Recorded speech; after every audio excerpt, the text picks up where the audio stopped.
கரூர் வெண்ணெய்மலை பாலசுப்பிரமணிய சுவாமி கோவில் தைப்பூச தேரோட்டம் வெகு விமரிசையாக நடைபெற்றது. கூடுதல் விவரங்களை வழங்குகிறார் செய்தியாளர் அருள் செல்வன். அருள், வணக்க விவரம்.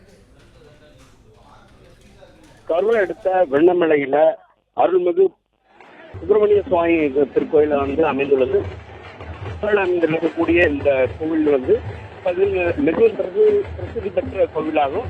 இந்த முருகன் கோவில் ஆண்டுதோறும் தைப்பூச திருவிழா விமர்சையாக நடைபெறுவது வழக்கம். இந்த ஆண்டு தைப்பூச திருவிழாவை முன்னிட்டு திருத்தேரோட்டமானது இன்று மாலை 4:30 இந்த தேரோட்டத்தை முன்னாள் அமைச்சரும் கரூர் சட்டமன்ற வடம்பிடித்து துவக்கி வைத்தார். இதனைத் தொடர்ந்து அந்த தேரானது அந்த மலையை சுற்றி 4 புறங்களில் செல்வதற்காக சென்று கொண்டிருக்கிறது.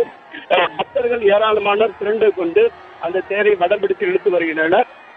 அரோரா கோஷத்துடன் தேரானது சென்று கொண்டிருக்கிறது. 2 மணி நேரத்துக்கு மேலாக இந்த தேரானது சுற்றி நீண்ட நிலை அடையும் என்று எதிர்பார்க்கப்படுகிறது. முருகனின் 2ஆம் படை வீடான பழனியில் தைப்பூச திருவிழா தேரோட்டம் கோலாகலமாக நடைபெற்று வருகிறது. கூடுதல் விவரங்களுடன் இணைகிறார் செய்தியாளர் பூபதி. வணக்கம். விவரம். பழனி முருகன் கோயிலில் தைப்பூச திருவிழா அலங்கரிக்கப்பட்ட தேரில் முத்துக்குமாரசாமி வள்ளி தெய்வானுடன் எழுந்தருளினார். பக்தர்கள் அரோரா கோஷம் எழுப்பி தேரை வடம்பிடித்து இழுத்தனர். இன்று லட்சத்திற்கு அதிகமான பக்தர்கள் சார்ந்து சென்றனர். அதாவது பழனி முருகன் கோயிலில் தைப்பூச திருவிழா கோலாகலம் கொண்டாடப்பட்டது. அதிகாலை முதலே பக்தர்கள் மலையடிவாரத்தில் உள்ள கிரிவல பாதையில் வலம் வந்தனர். மேலதாளம் இசைக்க காவடி சுமந்தபடி ஆட்டம் பாட்டத்துடன் தைப்பூசத்தை கொண்டாடினர். கிரிவல பாதையை முழுவதுமாக ஆக்கிரமித்துக் கொண்ட பக்தர்கள் நீண்ட வரிசையில் காத்திருந்து மலைக்கோயிலுக்கு சென்றனர்.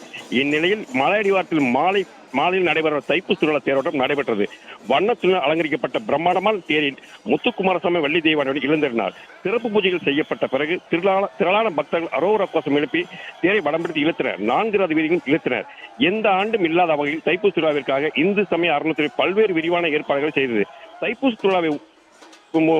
திருவிழாவை முன்னிட்டு 3 நாட்கள் கட்டணம் தரிசனம் செய்யப்பட்டதால் பக்தர்கள் விரைவாக மலைக்கோயில் தாமசம் செய்தனர்.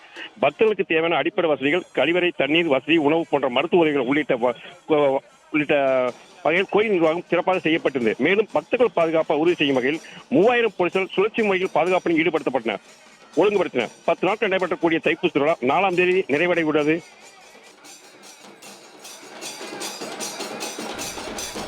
பிளே ஸ்டோர் மற்றும் ஆப் ஸ்டோரில் இருந்து பாலிமர் செயலியை QR கோடு மூலம் பதிவிறக்கம் செய்யுங்கள்.